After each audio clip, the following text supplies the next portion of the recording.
अंतरराष्ट्रीय युवा विद्वान, जैन दर्शन में यूनिवर्सिटी टॉप व गोल्ड मेडलिस्ट, जैन सिद्धांत एवं न्याय विषयों को सरलता से समझाने वाले, यूएसए, इंग्लैंड, ऑस्ट्रेलिया आदि अनेक देशों में जैन धर्म की महती प्रभावना करने वाले, पंडित टोडरमल पुरस्कार, युवा विद्वत रत्न आदि अनेक पुरस्कारों से सम्मानित मूर्धन्य विद्वान डॉक्टर संजीव कुमार गोधा जयपुर द्वारा जानिए धर्म का मर्म।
हरिहंत सिद्ध सूरी उपाध्याय साधु सर्व अर्थ के प्रकाशी मांगलिक उपकारी है।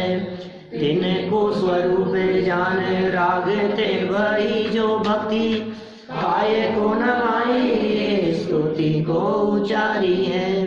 धन्य धन्य तिन हित काज सब आज भये कर जोड़े बारे बारे वंदना हमारी है।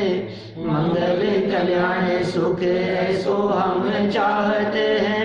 ओ मेरी ऐसी दशा जैसी तुम धारी है। ओ मेरी ऐसी दशा जैसी तुम धारी है। ओ मेरी ऐसी दशा जैसी तुम धारी है। क्षत्र चूड़ामणि नामक ये ग्रंथ छठालंब और एक नई उपकथा यहाँ से कल प्रारंभ हुई। जीवेंद्र कुमार तपस्वियों के आश्रम में पहुँच गए और तपस्वियों के आश्रम में उन्होंने देखा वे तपस्वी लोग झूठे तप रहे थे, मिथ्या आचरण कर रहे थे, मिथ्यात्व से ग्रसित दिखाई दे रहे थे। जीवेंद्र कुमार ने इस बात की परवाह न करते हुए कि ये मेरे बारे में क्या सोचेंगे, उन्हें उपदेश देना शुरू किया, उन्हें सत्य बात को समझाना शुरू किया। हमने कल कही थी 10-10 लोगों की बात, मुझे मालूम है आपने एक को भी नहीं कहा होगा, है ना। हमें तो यहाँ की बात यहीं छोड़ के जाते हैं, अपन लोग साथ थोड़ी ना ले जाते हैं हम लोग। हाँ, मंदिर का माल ले जाना नहीं भाई। देखो, निस्वार्थ भाव से, निरपेक्ष भाव से हमें कोई किसी से अपेक्षा नहीं है। अरे हम क्यों न उसे सच्ची बात बतलाएं, हमें उससे कोई धन थोड़ी ना लेना है। जहाँ स्वार्थ होता है, जहाँ किसी से कोई अपेक्षा होती है, वहाँ व्यक्ति सामने वाले के अनुसार बोलता है। ये जगत की रीति इसी प्रकार की है। हमारे पंडित साहब एक कहानी सुनाया करते थे, एक प्रसंग सुनाते थे राजपूत साहब का। किसी विद्वान के सेठ के यहाँ प्रवचन करने के लिए जाया करते थे पंडित जी। राजपूत परिवार था और उनके यहाँ व्याख्यान के लिए जाते थे। तनख्वाह मिलती थी, पैसे मिलते थे। तो एक दिन उनको कहीं बाहर जाना था, तो उन्होंने अपने बच्चे को भेज दिया वहाँ जाकर के उपदेश देने के लिए। जब बच्चे को भेज दिया तो बच्चे ने वहाँ प्रकरण जो चल रहा था तो उस अनुसार उसने कहा कि जो एक रत्ती मांस भी खाए और नरक में जाए सीधा। और वो सब मांस खाने वाले लोग, राजपूत लोग, तो ऐसा कहा। उन्होंने पकड़ लिया बच्चे को कि तेरे पिताजी ने तो आज तक हमें नहीं बतलाई बरसों से, तू हमें नरक भेजने की बात करता है। बहुत नाराज हुए, बहुत बिगड़ गए। बच्चा तो अपनी बात कह करके चला गया, आधा पौन घंटा जो भी उसको पढ़ाना था पढ़ा करके सिखा के चला गया। घर जा करके उसने सारी बात कही। बेवकूफ़, तेरे में अकल नहीं है क्या? नौकरी छुड़वाएगा क्या? चल अब कोई बात नहीं, मैं जा करके मिलता हूँ। वहाँ जा करके मिले तो वो तो बहुत नाराज हुए कि पंडित जी आपने आज तक हमारे को ऐसी बात बतलाई कि आप नरक भेजोगे आप हमारे को? कि नहीं महाराज, कैसी बात करते हो आप नरक में क्यों जाओगे? एक रत्ती खाए वो नरक में, आप एक रत्ती थोड़ी ना खाते हो।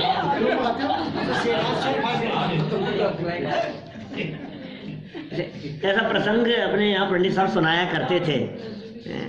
माने जिसको किसी से कुछ लेना है, जिसको सामने वाले से कुछ अपेक्षा है, वो जो भी बात कहेगा वो उसके अनुसार कहेगा। पैसे का मामला है, जो भी हो स्थिति। अकबर बीरबल के साथ में इसी तरह की बात हुई एक बार। अकबर के साथ में बीरबल घूमने जा रहे थे और रास्ते में जाते हुए उसको 2-3 प्रसंग थे इस तरह के कुछ। एक बार उसके यहाँ बैंगन की सब्जी बनी, समझो आप, तो बहुत अच्छी लगी बैंगन की सब्जी। तो उसने तारीफ करी अकबर ने। तो बीरबल से पूछा, बात की, तो बीरबल ने कहा हाँ महाराज, ये इसीलिए तो इस बैंगन के सर पे ताज रखा है, इतनी अच्छी चीज है। थोड़े समय बाद में जब उसमें सब्जी खराब बनी तो उसने बुराई करी अकबर ने। तो अकबर ने बुराई करी तो बीरबल ने कहा हाँ महाराज, बिल्कुल गुण नहीं है, इसीलिए तो इसका नाम बेगुण रखा है। बेगुण रखा है इसका नाम। ऐसे 2-3 प्रसंग बने। तो एक दिन नाराज होकर के अकबर ने बीरबल से ये कहा, गजब करते हो तुम, मेरी हाँ में हाँ मिलाते हो, सच्ची बात नहीं कहते हो तुम। मैंने उसको अच्छा बतलाया तो तुम अच्छा बतलाने लगे, मैंने खराब बतलाया तो तुम खराब बतलाने लगे। ऐसे फूल और कांटों की चर्चा, कई चर्चाएं ऐसी घटी। तो बीरबल ने जवाब दिया, महाराज मैं आपका मंत्री हूं, बैंगन का मंत्री नहीं हूं।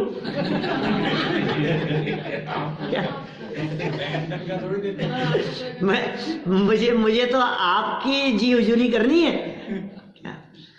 यहाँ तो बात ऐसी है भाई साहब, जिसको किसी से कुछ लेना देना नहीं हो, वो जो भी बात कहेगा वो सच्ची बात कहेगा। हमारे भाई वितरागी संत ये इस तरह की बात कहते हैं कि इन्हें जान की परवाह नहीं होती, इन्हें किसी से धन की अपेक्षा नहीं होती, लोग बुरा मान जाएंगे इस बात का विचार नहीं करते, लोगों को खुश करने के लिए कोई अच्छी अच्छी बातें कहें, ऐसा नहीं है। आप जिन बातों से खुश हो, हम ऐसी बातें नहीं करेंगे, हम वो बात करेंगे जो बात सच्ची होगी। अभी इस तरह की बातें करने लग जाओ कि आप 15 दिन हमारे यहाँ आओ, निश्चित रूप से देखना आपकी लाइफ के अंदर कुछ ना कुछ चमत्कार होंगे, आपका बिजनेस चलने लग जाएगा। एक ऐसा मंत्र है मेरे पास में, उस मंत्र की आप साधना करो। ये क्या पागलपन की बातें हैं, ये तो धोखा देने वाली बात हो गई ना। हम तो वस्तु स्थिति बतलाते हैं, भैया तुम यहाँ आओगे इससे तुम्हारे बिजनेस की वृद्धि नहीं होगी, तुम यहाँ आओगे इससे तुम्हें बहुत पैसा मिलने लग जाए, इससे तुम्हारी तबीयत ठीक हो जाए, इस धोखे में मत रहना। होगी जो होगी, लेकिन इतना अवश्य है कि यहाँ आने से आपको एक सच्चा मार्ग मिलेगा। जैन धर्म दर्शन क्या है वो जानने और समझने का अवसर मिलेगा।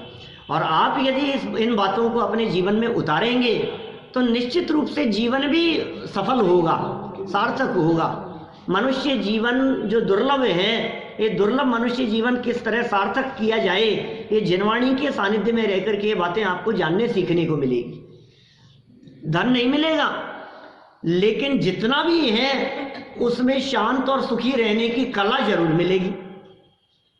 क्या दाम बिना निर्धन दुखी और तृष्णावश धनवान, और कहूं ना सुख संसार में, कहूं ना कि नहीं बड़े मंदिर में है सुख। क्या जनवाणी के सानिध्य में सुख है। जनवाणी को छोड़कर, तत्वज्ञान को छोड़कर यदि उपयोग बाहर भटकता है तो कहूँ ना सुख संसार में। तो जीवनधर कुमार ने भी वो सुख का मार्ग बतलाया। ऐसे काम मत करो, ये खोटे काम मत करो। जो तपस्वी लोग वहाँ आश्रम में रहकर अनीति अन्याय रूप आचरण किया करते थे, देखो कैसा करुणा का भाव, स्वयं डूब रहे हैं कुएं में बेचारे, अब उनके प्रति कैसे द्वेष बुद्धि रखे। द्वेष बुद्धि नहीं, करुणा बुद्धि रख करके उनको तत्वबोध कराया। देखें दया दृष्टि के उपरांत तत्वबोध में क्या बातें कही। पेज नंबर 277, 10 नंबर का यह श्लोक है। जीवनधर कुमार द्वारा तपस्वियों को तत्वबोध। तानप्यबुभुधस्तत्त्वं तत्त्वज्ञः सोऽयमादरात् भव्यो वास्यान्न वा श्रोता पारार्थ्यं हि सतां मनः। तत्वों के स्वरूप को जानने वाले इन जीवनधर कुमार ने आदर पूर्वक उन तपस्वियों को भी सत्यार्थ तत्व का बोध कराया। बोलो, तत्वों को जानने वाले थे जीवनधर, स्वयं तो तत्व को जानने वाले थे ही, और अन्य जगत के जीवों को भी, उन तपस्वियों को भी उन्होंने तत्व का बोध कराया। देखो कभी अब देखो सीखने वाली बातें हैं ये सब।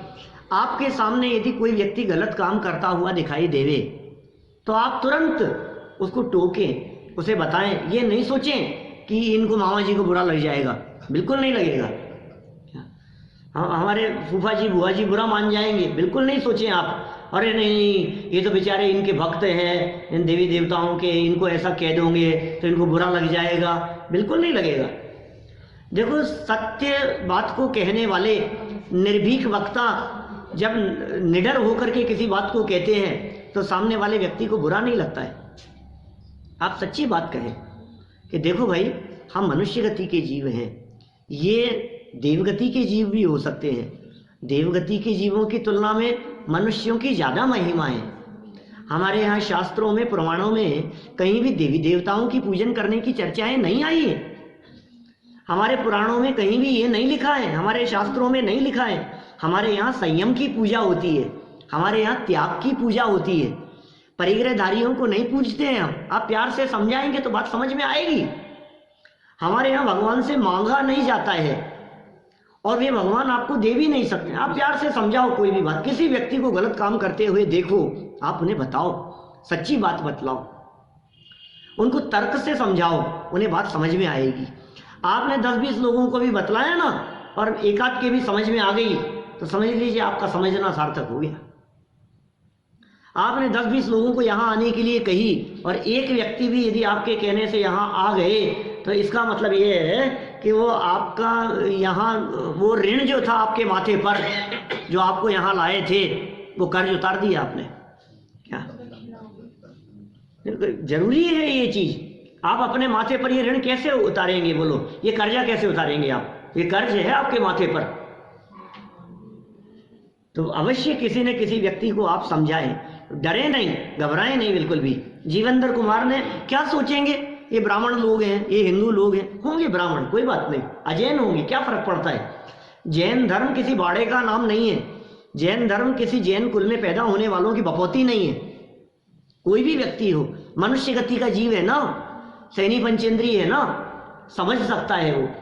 आज कितने ही अजैन लोग अपने ये जो चल रहा है ना, ये यूट्यूब पर जो भेजते हैं अपन, कितने ही अजैन लोगों के मैसेज आते हैं जो जैन नहीं है। दिगंबर जैन तो छोड़ो, श्वेतांबर तो हजारों सुनते हैं, और अनगिनती जो जैन नहीं है ऐसे लोग सुनते हैं, देखते हैं और जैन धर्म को समझते हैं और रिप्लाई आते हैं, मैसेज आते हैं, वो उपकार मानते हैं वो इन सब चीज़ों को देख कर सुनकर कि हमें जैन धर्म जानने सीखने को मिला। ये जैन धर्म क्या है, ये सही वस्तु व्यवस्था क्या है, ये भगवान करता धरता नहीं है। ये बातें जो तर्क संगत रीति से जो प्रारंभ से अपन ने शुरू की, आज हजारों हजारों दर्शक हैं, इनके लाखों की संख्या में दिखाई देते हैं, देखो तो मेरा कहने का मतलब ये है, आप ये ना सोचें।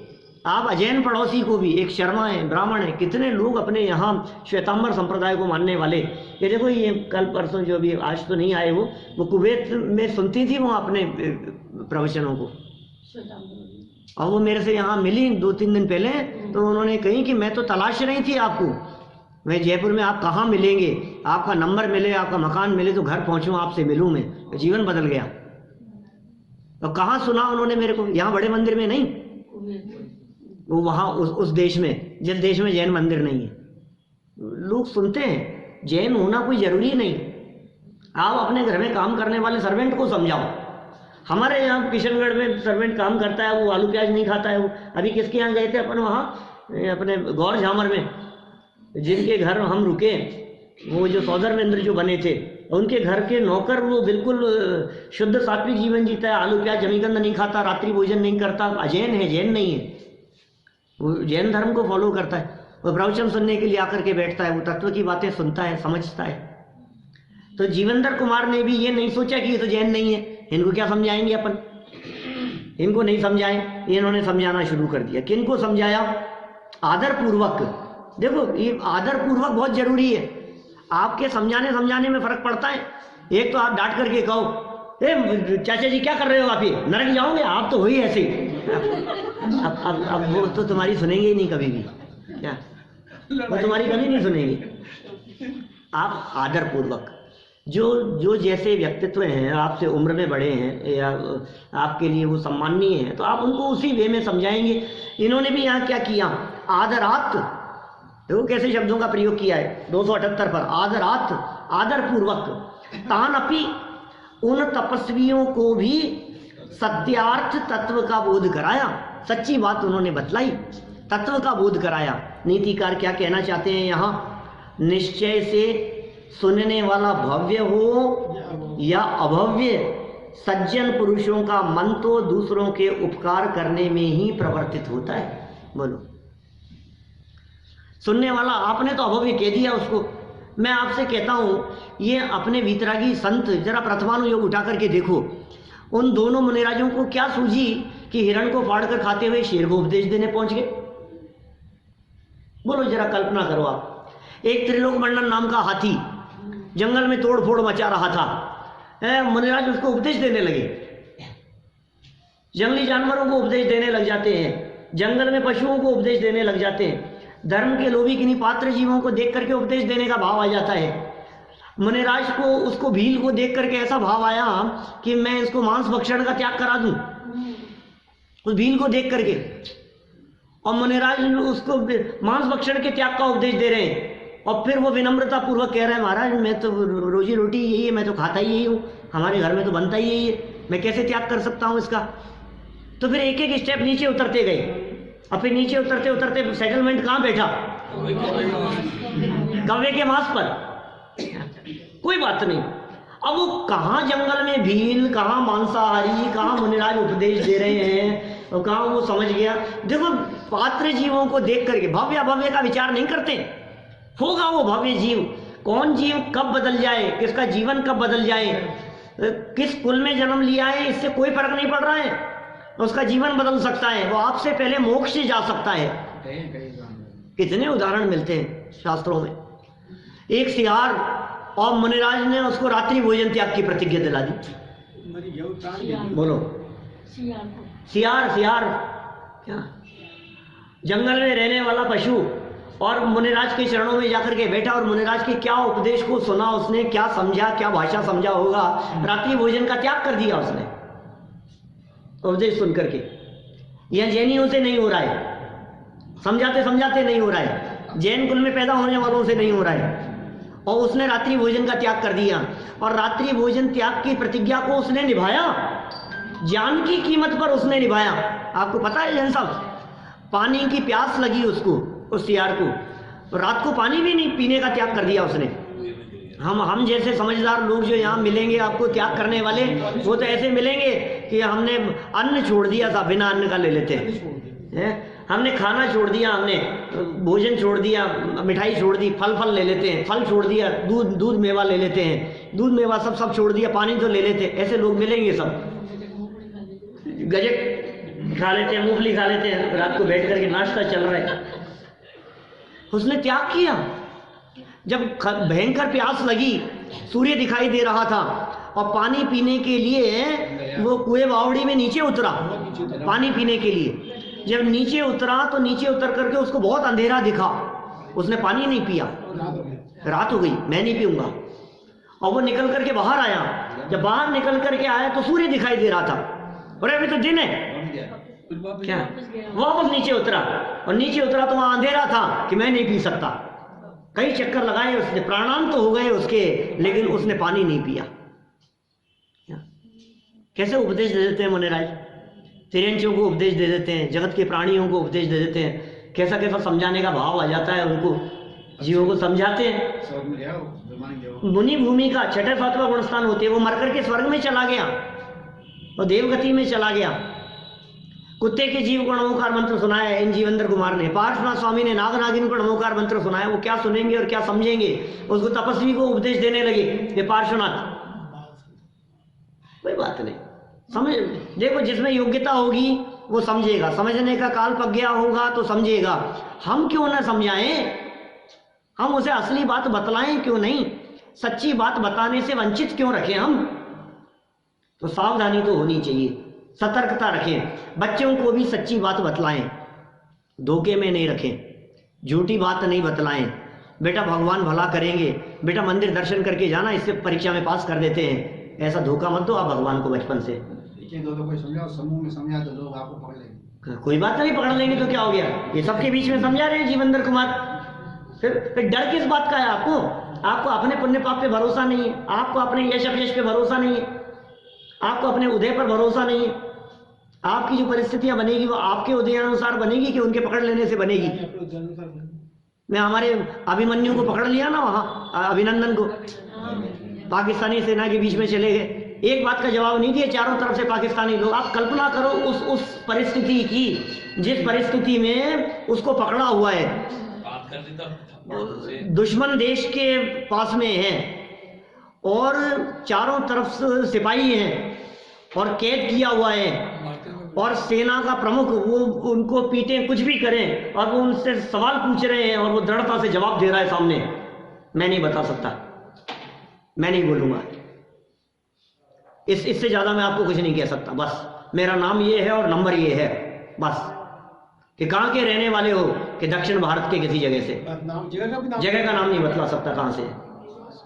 कितनी हिम्मत होगी, कितनी दृढ़ता होगी, इतनी दृढ़ता उनमें हो सकती है, देश के लिए हो सकती है, तो अपने आप के लिए नहीं हो सकती, जिनवाणी के लिए नहीं हो सकती, धर्म के लिए नहीं हो सकती इतनी दृढ़ता।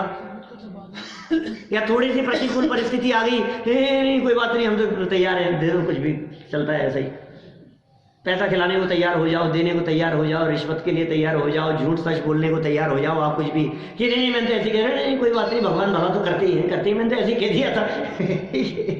ऐसे चलेगा? कितनी दृढ़ता होनी चाहिए अंदर में। नहीं करते हैं भगवान भला, नहीं करते।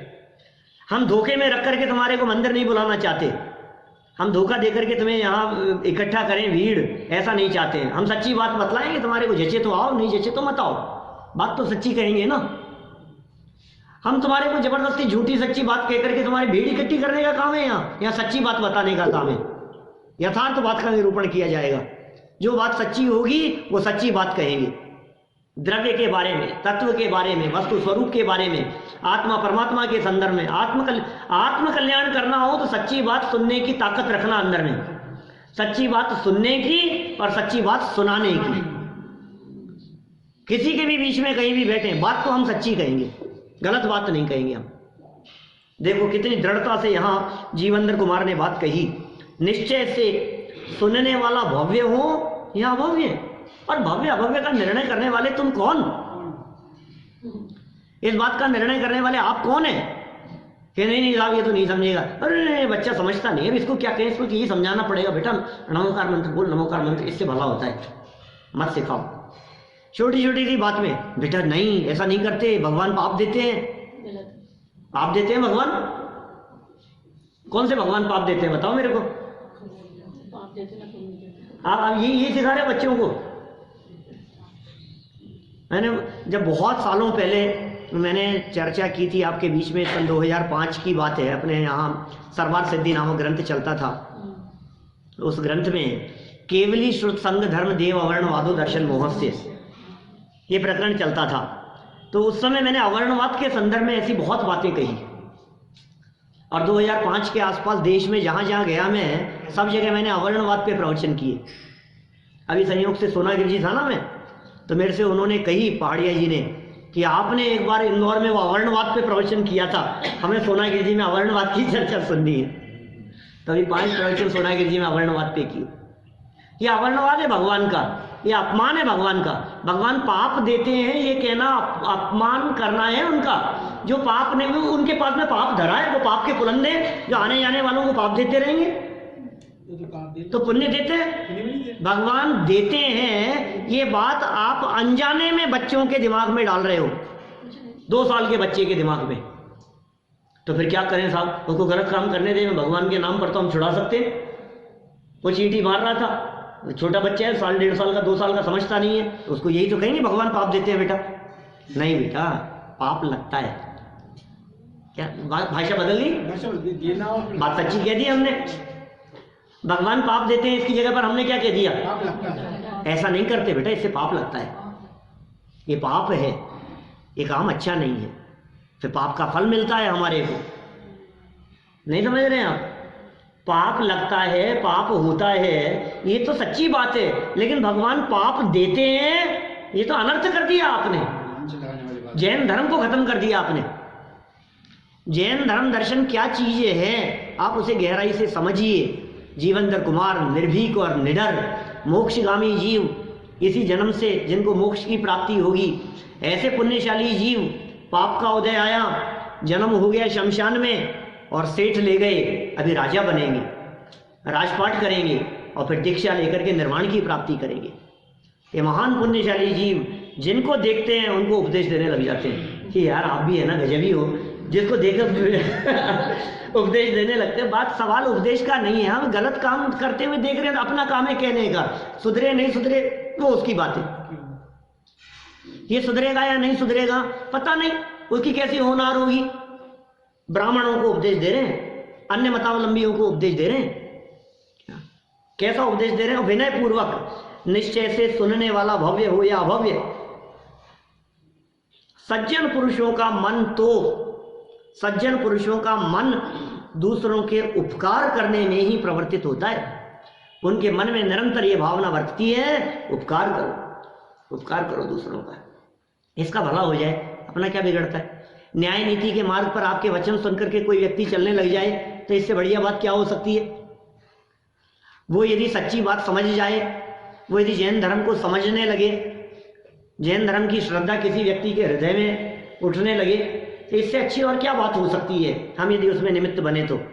देखिए, सरल अर्थ, वस्तु स्वरूप जानने वाले जीवनधर कुमार, जो वस्तु स्वरूप को जानते थे, उन्होंने प्रीति पूर्वक और मधुर वचनों से उन तपस्वियों को सत्यार्थ तत्व का बोध कराया। कैसे? प्रीति पूर्वक मधुर वचनों से। आपके वचनों में मधुरता हो, वचनों में मिठास हो, सच्ची बात हो, सब समझते हैं, सैनी पंचेंद्रिय हैं, सब बुद्धिमान, सब हैं, सब तर्कशील हैं। ये मिथ्यात्व कोई नहीं पोषण करना चाहता, और आज की युवा पीढ़ी तो वास्तव में बहुत समझदार है, वो अंधभक्त नहीं है। आपने, हमने बचपन में भले ही माता पिता के कहने से, बुजुर्गों के कहने से मंदिर जाना शुरू कर दिया हो, आज बच्चों को यदि तर्क से बात समझ में नहीं आएगी तो वो नहीं स्वीकार करेंगे किसी बात को। आप उनको कह दो कि बेटा इससे भला होता है, ये ऐसे अर्घ चढ़ाने से इससे ऐसा कल्याण हो जाता है, कुछ नहीं है, धोखे में मत रखो हमारे को, क्या कुछ नहीं होता है ऐसा, हम नहीं मानते, भगवान को ही नहीं मानते, तो उनको ढंग से समझाना पड़ेगा। प्रीति पूर्वक समझाया, मधुर वचनों से समझाया, उन तपस्वियों को सत्यार्थ तत्व का बोध कराया, क्योंकि सुनने वाला श्रोता भव्य हो या अभव्य, सज्जन पुरुषों की भावना तो सबका उपकार करने की ही होती है। सबका उपकार करो, जानकार लोगों का भी, अनजान लोगों का भी, प्राणी मात्र के कल्याण की भावना होती है। हमारे मुनिराज भी व्यक्ति देख करके बात नहीं करते, परिस्थिति देख करके बात नहीं करते, सच्ची बात करते हैं। सामने सुनने आने वाला सेठ है या सामने सुनने आने वाला गरीब है, विचार नहीं करते इस बात का। वो दरिद्री है या संपन्न है, कोई विचार नहीं है। ये अपेक्षाएं गृहस्थों को हो, लौकिक जनों को हो, लेकिन लोकोत्तर मार्ग पर चलने वाले जीवों को इन बातों की अपेक्षाएं नहीं हुआ करती है। सबका उपकार, बोलो, शेर हो, चीता हो, हिरण हो, मेंढक हो, हैं, भेड़ बकरी हो, ग्वाला हो, कैसे कैसे जीवों का, छोटे छोटे साधारण जीव नहीं समझने वाले, और देखो आप कैसे कैसे मुनिराज उपदेश नियम दिला देते हैं। और सेठ को जिन मंदिर जाने की प्रतिज्ञा दिलानी थी और मंदिर तो दूर है, और उसको प्रतिज्ञा तो तेरे पास में क्या है, फिर ये बता कि पास में तो कुमार रहता है। क्या बोले, कुमार के दर्शन करना, क्या कुमार के गधे की बात कह दी। बोले तो जब तक उसके दर्शन नहीं हुए तब तक भोजन नहीं करेगा। अब बोलो आप, तू कुछ तो कर के कहाँ कहाँ प्रथमानुयोग को उठा करके देखो तो ऐसे प्रसंग मिलते हैं हमारे को, क्या क्या बातें धर्म मार्ग में लगाने के लिए कर दी जाती है। तो ये क्या बात कर रहे हो आप, मतलब भगवान के दर्शन नहीं कर पा रहा है, मंदिर दूर है, उसको दूर दिखाई दे रहा है, और तुम कह रहे हो सामने पड़ोस में उसके दर्शन कर लिया कर। ये इतनी सी बात है, कुमार के गधे के दर्शन कर लो, कुमार के दर्शन कर लो। लेकिन उसने प्रतिज्ञा का निर्वाह किया भाई साहब, उसने सेठ ने रोज प्रतिज्ञा निभाई, सुबह उठ करके रोजाना नहा धो करके तैयार होता था, घर से बाहर निकलता था और सामने उसको देखता था, हाथ जोड़ता था, दर्शन करता था और भोजन ग्रहण कर लेता था। एक दिन कुमार मिट्टी लेने चला गया, जंगल में चला गया सुबह जल्दी अपना गधा लेकर के। फिर क्या हुआ, अब इसको मिला नहीं, और मेरे को भोजन करना है, भूख लग रही है, मैं तैयार बैठा हूँ, अब कहाँ है, और देखने के लिए मालूम चला कि वो तो वहां गया हुआ है। तो पीछे पीछे चला गया। अब पीछे पीछे चला गया तो बहुत दूर से ही, अभी तो आधा पौन घंटा लग गया इसको पहुंचने में, और जब दूर से देखा क्या, तो सेठ जी ने पीछे से वहां से देखते ही कहा, अरे देख लिया क्या। और उधर वो मिट्टी खोदते समय उसको धन निकल गया वहां कुमार के पास में, कुमार के पास में निकला धन क्या। और दूर से सेठ ने कहा, देख लिया क्या। सेठ तो देख लिया, सेठ के तो दर्शन हो गए क्या, उसके तो दर्शन कर लिए। सेठ को तो पता नहीं था, वो तो घर आ गया लौट करके, और घर लौट करके आकर के उसने भोजन किया।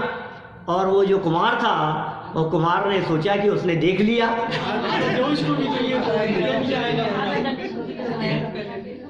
अब यदि इसने जाकर के राजा को बतला दिया तो सब चला जाएगा।